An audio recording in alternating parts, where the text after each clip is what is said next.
नमस्कार. बातमीपत्रात मी शैलेश पेठे आपलं स्वागत करतो. सुरुवातीला एक नजर ठळक बातम्यांवर.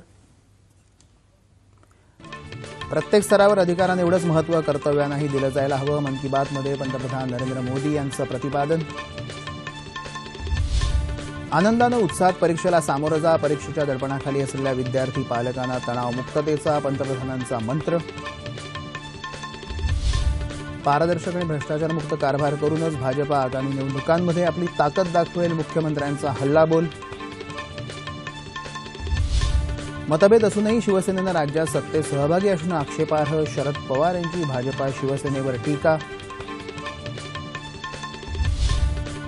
भारत इंग्लंड दरम्यानचा दुसरा T20 सामना आज नागपूरमध्ये.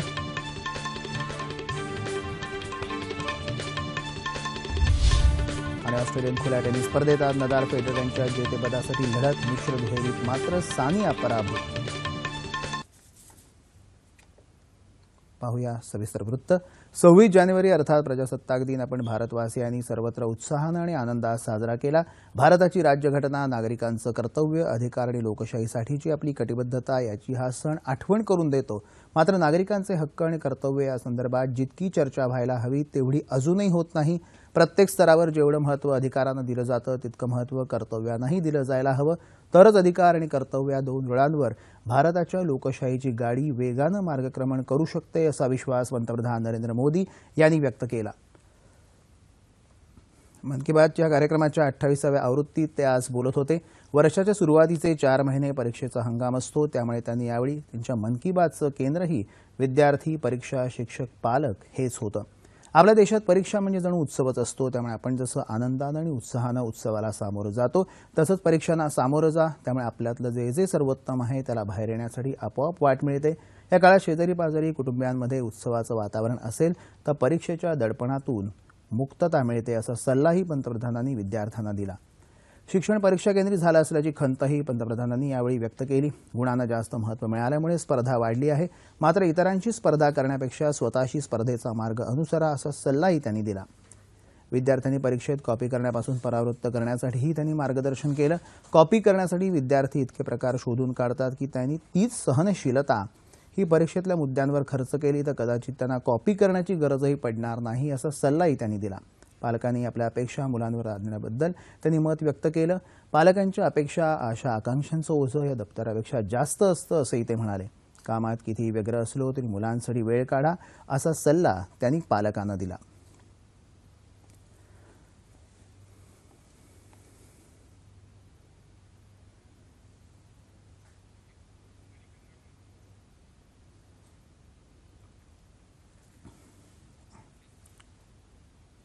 वळूया पुढील बातम्यांकडे.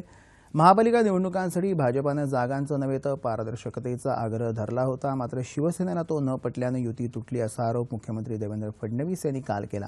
ते मुंबईत गोरेगाव इथं आयोजित भारतीय जनता पक्षाच्या बूथ प्रमुखांच्या मेळाव्यात बोलत होते.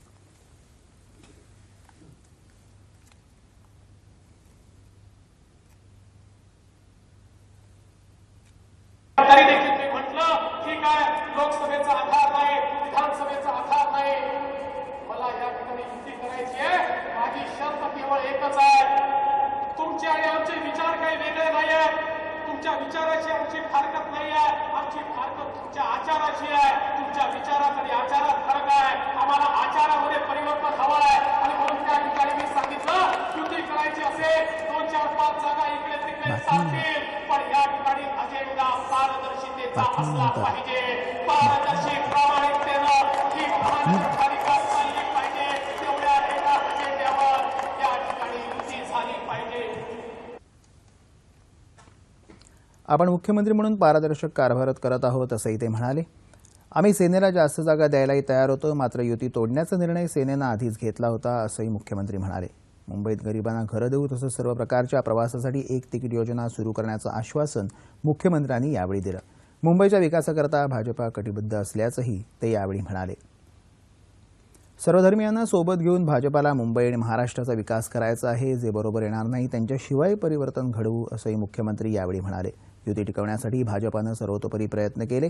मात्र काहींचा अहंकार आड आला, अशी टीका भाजपा मुंबई प्रदेशाध्यक्ष आशिष शेलार यांनी यावेळी केली. भाजपा विचारनिष्ठ पक्ष असून तो आपल्या मूल्यांची ठाम आहे असंही ते म्हणाले. महाभारताचं युद्ध दुर्योधनाच्या अहंकारामुळे घडलं, त्यामुळे अहंकार घातक असतो हे लक्षात ठेवलं पाहिजे.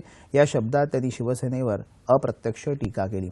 शिवसेनेनं जाहीर केलेल्या वचननाम्यात दिवंगत बाळासाहेब ठाकरे यांच्या स्मारकाचा त्यांना विसर पडला असं सांगत भाजपच्या जाहीरनाम्यात याबद्दल उल्लेख असेल आणि हे स्मारक नक्कीच बांधू असं आश्वासन शेलार यांनी यावेळी दिलं.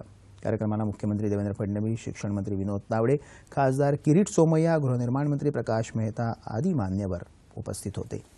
मतभेद असूनही शिवसेनेनं राज्यात सत्तेत सहभागी असणं आक्षेपार्ह असल्याचं मत राष्ट्रवादी काँग्रेसचे अध्यक्ष शरद पवार यांनी काल कोल्हापुरात व्यक्त केलं. एका पत्रकार परिषदेत ते बोलत होते. मुंबई महापालिकेची निवडणूक शिवसेनेनं स्वबळावर लढायचं ठरवलं आहे, पण ती सत्तेतून त्वरित बाहेर पडली नाही तर लोकांमध्ये चुकीचा संदेश जाईल असं सांगून पवार म्हणाले की शिवसेनेनं ताबडतोब सत्तेतून बाहेर पडण्याचं धैर्य दाखवायला हवं, अन्यथा सत्तेला चिकटून राहण्यासाठी शिवसेना कोणत्याही थराला जाऊ शकते असाच लोकांचा समज होईल. या निवडणुकीत भाजपाबरोबर युती करायची की नाही त्याबद्दल आताच काही सांगता येणार नाही. दोन्ही पक्षांमध्ये या विषयावर चर्चा झाली तर याबाबत काही निर्णय घेता येईल असंही पवार यांनी स्पष्ट केलं.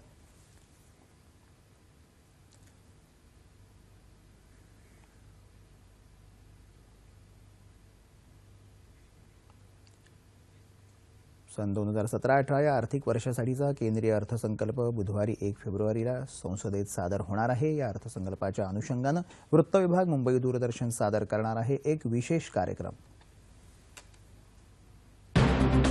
केंद्रीय अर्थसंकल्प 2017 यावेळी असणार विशेष. स्वतंत्र रेल्वे अर्थसंकल्पाची परंपरा होणार समाप्त आणि पहिल्यांदाच 1 फेब्रुवारीला सादर होणार केंद्रीय अर्थसंकल्प. जनतेच्या आकांक्षा, विमुद्रीकरणाचा परिणाम, कोणकोणत्या क्षेत्रांवर असेल अर्थमंत्र्यांची नजर, तज्ज्ञांची मतं आणि जनसामान्यांच्या प्रतिक्रियांवर आधारित विश्लेषणात्मक कार्यक्रम अर्थमंथन पाहायला विसरू नका. वृत्त विभाग, मुंबई दूरदर्शन प्रस्तुत अर्थमंथन 1 फेब्रुवारीला दुपारी 1 ते 2:30 आपल्या सह्याद्री वाहिनीवर अर्थमंथन. क्रीडाविषयक काही महत्त्वाच्या बातम्या आहेत. भारत आणि इंग्लंड दरम्यान नागपूर इथं आज दुसरा T20 क्रिकेट सामना होत आहे. 3 सामन्यांच्या मालिकेत इंग्लंडनं कानपूरचा पहिला सामना जिंकून आघाडी घेतल्यामुळे मालिकेतलं आव्हान टिकवण्यासाठी भारताला आजचा सामना जिंकणं अपरिहार्य आहे. संध्याकाळी 7 वाजता हा सामना सुरू होणार आहे.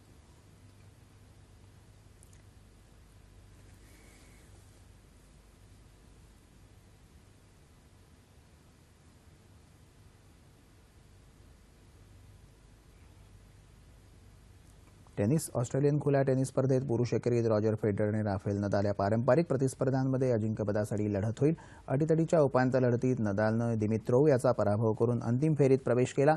याआधी ऑस्ट्रेलियन खुल्या टेनिस स्पर्धेत फेडरर आणि नदाल 3दा आमनेसामने आले, मात्र ते 3ही सामने नदालनं जिंकले आहेत. मिश्र दुहेरीच्या स्पर्धेत आज अंतिम फेरीत भारताच्या सानिया मिर्झा आणि तिचा क्रोएशियन साथीदार इव्हान डोडिग यांना पराभव पत्करावा लागला. स्पियर्स आणि कबाल या जोडीनं सानिया आणि इव्हानचा 6-2, 6-4 पराभव करत विजेतेपद पटकावलं. महिला एकेरीत व्हीनस विलियम्सनं नमवत सेरेना विलियम्सनं ऑस्ट्रेलियन खुल्या टेनिस स्पर्धेच्या महिला एकेरीचं अजिंक्यपद पटकावलं. काल विलियम्स भगिनीमध्ये झालेल्या अंतिम सामन्यात सेरेनानं व्हीनसचा 6-4, 6-4 असा सरळ सेटमध्ये पराभव केला. या विजयासह सेरेनानं कारकिर्दीतलं 23वं ग्रँड स्लॅम पटकावून स्टेफी ग्राफचा विक्रम मोडीत काढला. सेरेना आणि व्हीनस यांच्यामध्ये तब्बल 14 वर्षांनंतर या अंतिम फेरीची लढत झाली. युरोपीय देशात खो खोचा प्रचार आणि प्रसार व्हावा यासाठी इंग्लंड आणि भारत यांच्यात पुरुष संघात सामने खेळवण्यात येत असून त्यातला पहिला सामना काल नवी मुंबई इथं झाला. कोपर खैरानीचा राफा नाईक विद्यालयाच्या मैदानावर हा सामना झाला. इंग्लंड संघात भारतीय वंशाच्या मात्र इंग्लिश नागरिकत्व असलेल्या खेळाडूंचा समावेश आहे. भारतात असे 3 सामने होत असून कालच्या सामन्यानंतर अजमेर आणि दिल्ली इथंही असे सामने खेळवण्यात येणार आहेत.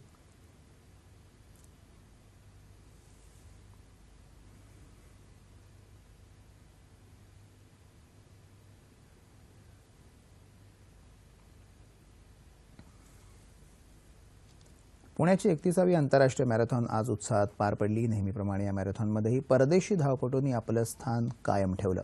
सावित्रीबाई फुले पुणे विद्यापीठाचे कुलगुरू डॉ. वासुदेव गाडे यांच्या हस्ते या स्पर्धेला सुरुवात झाली.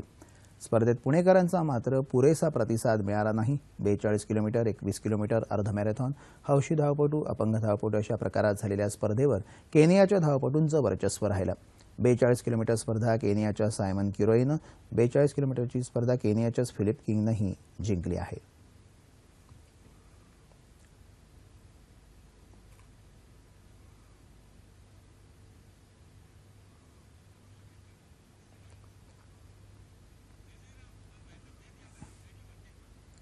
महाराष्ट्र राज्य लगोरी असोसिएशन आणि शिवशक्ती सेवा मंडळ यांच्या संयुक्त विद्यमाने ठाणे जिल्ह्यातल्या काशिमिरा इथं 5व्या ज्युनियर राज्यस्तरीय लगोरी स्पर्धेचं आयोजन करण्यात आलं आहे.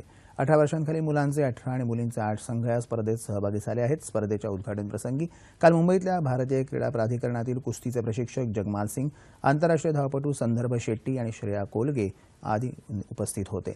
स्पर्धेत विजयी होणारा संघ जळगाव इथं होणाऱ्या राष्ट्रीय स्पर्धेत सहभागी होणार आहे. ठळक बातम्या पुन्हा एकदा. प्रत्येक स्तरावर अधिकारांएवढंच महत्त्व कर्तव्यांनाही दिलं जायला हवं. मन की बातमध्ये पंतप्रधान नरेंद्र मोदी यांचं प्रतिपादन. आनंदानं उत्साहात परीक्षेला सामोरं जा. परीक्षेच्या दडपणाखाली असलेल्या विद्यार्थी पालकांना तणावमुक्ततेचा पंतप्रधानांचा मंत्र. पारदर्शक आणि भ्रष्टाचारमुक्त कारभार करूनच भाजपा आगामी निवडणुकांमध्ये आपली ताकद दाखवेल. मुख्यमंत्र्यांचा हल्लाबोल. मतभेद असूनही शिवसेनेनं राज्यात सत्तेत सहभागी असणं आक्षेपार्ह. शरद पवारांची भाजपा सेनेवर टीका.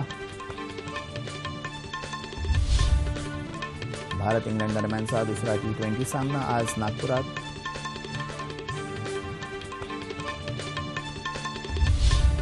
आणि ऑस्ट्रेलियन खुल्या टेनिस स्पर्धेत आज नदाल फेडरर यांच्या जेतेपदासाठी लढत. मिश्र दुहेरीत मात्र सानिया पराभूत.